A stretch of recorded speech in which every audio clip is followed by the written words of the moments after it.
8 నుంచి 10 కుటుంబాల లెక్కనే తేల్చి ఈరోజు స్పష్టంగా 3,54,00,000 పైచిలకు ఈరోజు లెక్క తేల్చినాం. వీళ్ళందరూ వాళ్ళ సమాచారాన్ని ఇచ్చినోళ్ళు, వాళ్ళందరూ జనజీవన స్రవంతిలో ఉన్నోళ్ళు. ఇప్పుడు 16 లక్షల పైగా జనాభా జనజీవన స్రవంతిలో లేరు.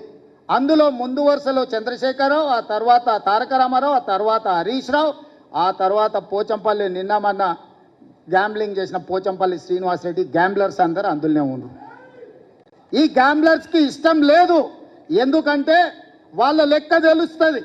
వాళ్ళ లెక్క తెలిస్తే పోయిన మంత్రివర్గంలో 4 ఆయనతోలే ఎట్లున్నారని మీరంతా మా బలైన వర్గాల సోదరులు అడుగుతారు, కడుగుతారు, వంగబెట్టి దంచుతారని లెక్క తెలియదని కుట్ర చేస్తుండు.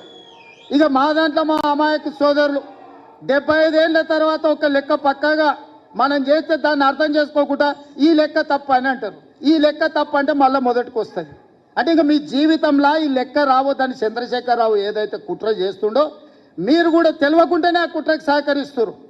నేను ఇవాళ వేదిక మీద నుంచి ఛాలెంజ్ చేస్తున్నా, ఎవరైతే 8 పేజీల లెక్కలో వివరాలు ఇచ్చి సంతకాలు పెట్టారో ఏ దాంట్లో కూడా ఒక్క తప్పు లేదు. ప్రతి కాలం వాళ్ళు రాసిచ్చిందే మా వాళ్ళు రాసుకున్నారు, వాళ్ళు సంతకం పెట్టింది ప్రభుత్వం దగ్గర ఉంది. మేము రాసుకోలే ఈ లెక్కలు, వాళ్ళు రాసి సంతకం పెట్టిన లెక్కనే మేము సేకరించినాం. 3,54,00,000 పైచిలకు ఏదైతే లెక్క ఉందో వాళ్ళు ఇచ్చిన సమాచారం 96.9% లెక్కలు ఇచ్చారు. 3.1% లెక్కలు ఇవ్వలేదు. లెక్కలు ఇవ్వలను కొంతమంది విధిలేకి ఇవ్వకపోవచ్చు, కొంతమంది ఆ సమయానికి లేకి ఇవ్వకపోవచ్చు. కానీ చంద్రశేఖరరావు లాంటి వాళ్ళు తెలిసి బలిసి కావాలని ఈ లెక్కలకు రాలేదు. వస్తే సంచి బియ్యం వండితే వాళ్ళు తినంగా మిగులుతుంది, మొత్తం వాళ్ళ జాతి తిన్నా కూడా మిగతాళ్ళకి మిగులుతుంది, లెక్క తెలుస్తుంది. పోయిన మంత్రివర్గంలో చంద్రశేఖరరావు, దయాకర్ రావు, హరీష్ రావు, తారక రామారావు, వినోద్ రావు, ఆ రావు ఈ రావు ఇన్ని పదవులు ఎట్లా అనుభవించిందని బీసీలు లెక్కలు అడుగుతారని, ఆ లెక్క తేల్తుందని ఈ లెక్కను తేల్చకుండా గందరగోళంలో వేసి గంగల కలపాలని కుట్ర చేస్తుండు. ఇందులో ఏమీ లేదు. చంద్రశేఖరరావు మాయ మర్మమే ఉంది. లెక్క తేలితే వాళ్ళెంతో వాళ్ళకంత అంటే వాళ్ళకి వార్డు మెంబర్ కంటే పైన ఏ పదవి రాదు. ఆ కుటుంబానికి ఏమి ఇయ్యనికనే ఉండదు.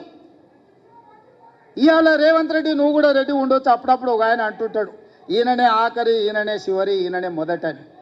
నాకేం పర్వాలేదు, ఆఖరి అయినా పర్వాలేదు. నా నాయకుడు ఇచ్చిన మాటను నిలబెట్టాలని క్రమశిక్షణ కలిగిన కార్యకర్తగా నేను బాధ్యత తీసుకున్నా.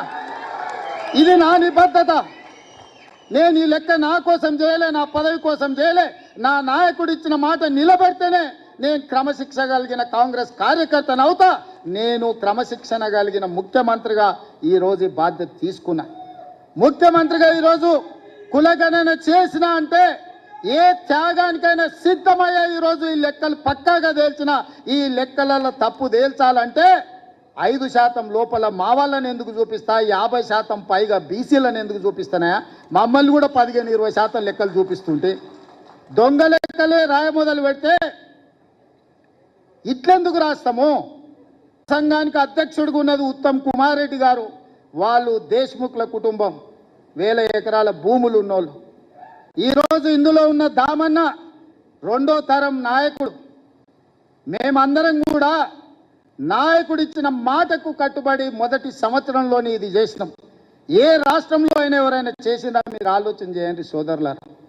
ఇవాళ మా చిత్తశుద్ధిని కాంగ్రెస్ పార్టీ నిర్ణయాన్ని తప్పుదోవ పట్టించి బలహీన వర్గాలకు శాశ్వతంగా అన్యాయం చేయాలని ఆలోచన చేస్తారు.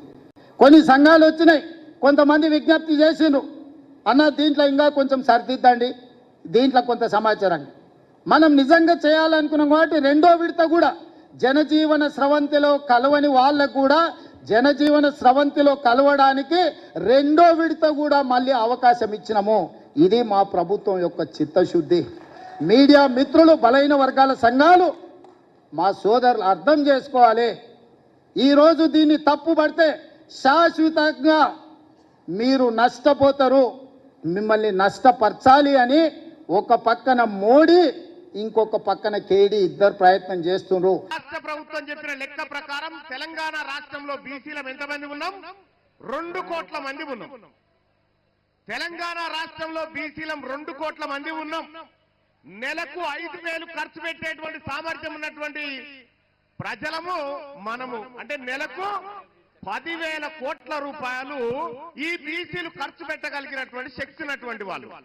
అంటే ఏడాదికి 1,20,000 కోట్ల రూపాయలు రాష్ట్ర ఎకానమీకి జమ చేస్తుంది. ఎవరు జమ చేస్తున్నారు? ఏడాదికి 1,20,000 కోట్ల రూపాయల సంపదను ఖజానాలో జమ చేస్తున్నటువంటి మోటబర్లు దమ్మున్న బిడ్డలు బీసీలా కాదా? మరి మేము జమ చేస్తుంటే మీరా కుప్ప మీద కూర్చొని రేషన్ కార్డు ఇస్తాం, కూల్యాలు పని చేపిస్తాం. మనం కదా ఓనర్లం. మనం ఓనర్లమై ఉంటే వాళ్ళు మనం కట్టినటువంటి పన్నుల సంపద మీద కూర్చొని కాంట్రాక్టులు చేసుకుంటా వాళ్ళ ఖజానాలు నింపుకుంటా ఉన్నారు. ఇలా తెలంగాణ రాష్ట్రంలో ఇన్ని లెక్కలు చెప్పిరు. ఓకే, తెలంగాణ రాష్ట్రంలో రెడ్డోళ్ళ లెక్క ఎంతరో చెప్పురా. రెడ్లు ఎంతమంది ఊరో చెప్పిరు, లెక్కలైతే వచ్చినాయి కదా. ఇలా వెలమల సంఖ్య ఎంతో చెప్పురు.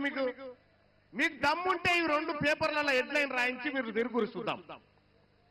ఇవి చెప్పరిగా, ఇవి చెప్పరు. ఓసీలట 20% ఉన్నారని రాసుకుంటా ఉన్నారు పాపం. ఇలా లెక్క తెలంగాణ రాష్ట్రంలో ఉన్న వెలుమోలు ఎంతమంది అంటే గట్టిగా 1,00,000 లేరు. ఇలా బీసీల మీటింగ్ కోసం వరంగల్ రోడ్డు మీదకి ఎక్కిన 1,00,000 మంది ఎంతమంది కూడా లేరు. మొత్తం ఎవరు? వెలమల జనాభా. వాళ్ళు 13 మంది ఎమ్మెల్యేలా. ఇలా మా సుందర్ రాజు అన్న చెప్తా ఉన్నాడు 14 లక్షల మంది. వాళ్ళు ఓటర్లు కాదు, మొత్తం జనాభానే గంత. ఓటర్లు ఇంకా తక్కువ ఉన్నారు. పిడికేడు మంది లేరు. వాళ్ళు 60 మంది ఎమ్మెల్యేలై అసెంబ్లీలలో చట్టసభలలో కూర్చుంటే ఈ బీసీల బతుకులు మార్చడానికి వాళ్ళు నిర్ణయాలు తీసుకుంటారా? మీరు ఒక్కసారి ఆలోచన చేయండి. తీసుకోరు. ఇలా బీసీల చేతుల్లో భూములు లేవు, బీసీల చేతుల్లో అధికారం లేదు, బీసీల చేతుల్లో ఆర్థిక వనరులు లేవు. మొత్తం ఉన్నదంతా వాళ్ళ చేతుల్లో ఉన్నది. కానీ బీసీ ప్రజలారా గుర్తుపెట్టుకోండి, నిన్నటిదాకా ఒక లెక్క, ఇయాల్టి నుంచి ఇంకొక లెక్క. నిన్నటిదాకా ఒక లెక్క. ఈ బీసీలలోంచి ఎవడు అడిగేటోడు లేడనుకుర్రు.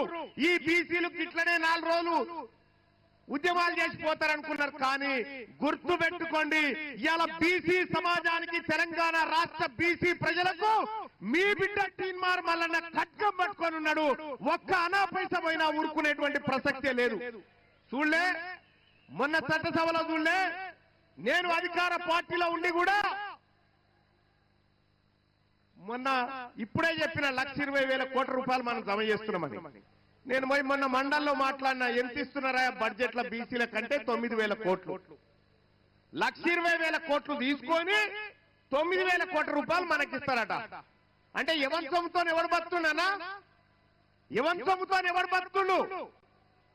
మన కష్టంతో వాళ్ళు బతుకుంటే మనకు సేవ చేస్తున్నట్టు అని చెప్తా ఉన్నారు. నేను ఈ వరంగల్ వేదిక నుంచి చెప్తా ఉన్నా, మర్యాదగా బీసీల కుర్చీలు ఖాళీ చేయండి. మర్యాదగా బీసీల కుర్చీలు ఖాళీ చేయండి. మా బిడ్డలంతా తయారున్నారు ఈడ ఎక్కడానికి, కుర్చీలు ఎక్కడానికి మా బిడ్డలు తయారున్నారు. ఇలా సిద్ధమేనా? ఉన్నారా? మా బిడ్డలు ఇవాళ కుర్చీలు ఎక్కడానికి సిద్ధంగా ఉన్నారు. ఒక ఆయన పొద్దుగాల లైవ్ నడుస్తా ఉంటే ఒక ఆయన కామెంట్ పెట్టి నడుస్తున్నా. ఆయన పేరేందో ఉండే, నా ఫోన్ లో ఉండే. మహేశ్వర్ రెడ్డి అని ఒక ఆయన కామెంట్ పెట్టింది. ఏంటంటే బీసీలంతా మా ఉత్స దాగాలరా అని పెట్టిందన్న. చూస్తారా కామెంట్?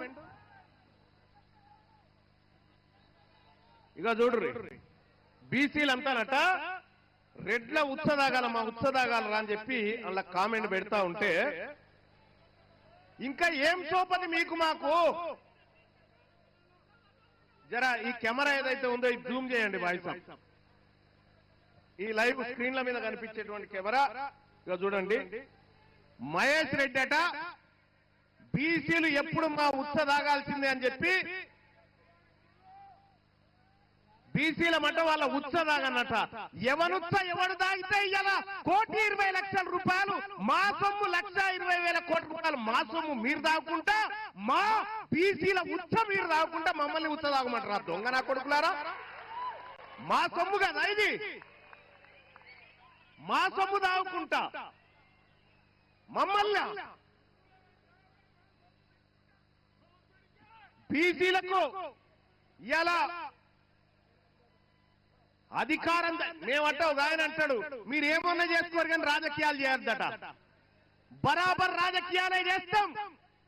మా బిడ్డ శ్రీకాంతాచారి ఆత్మ బలిదానం చేస్తే ఆ శవంకాడ కాపుకున్న దొంగలు మీరు ఇలా మా బీసీల గురించి మాట్లాడతారా? మా బిడ్డకు చేసిన న్యాయం ఏంది ఒక్కసారి నేను అడుగుతా ఉన్నా.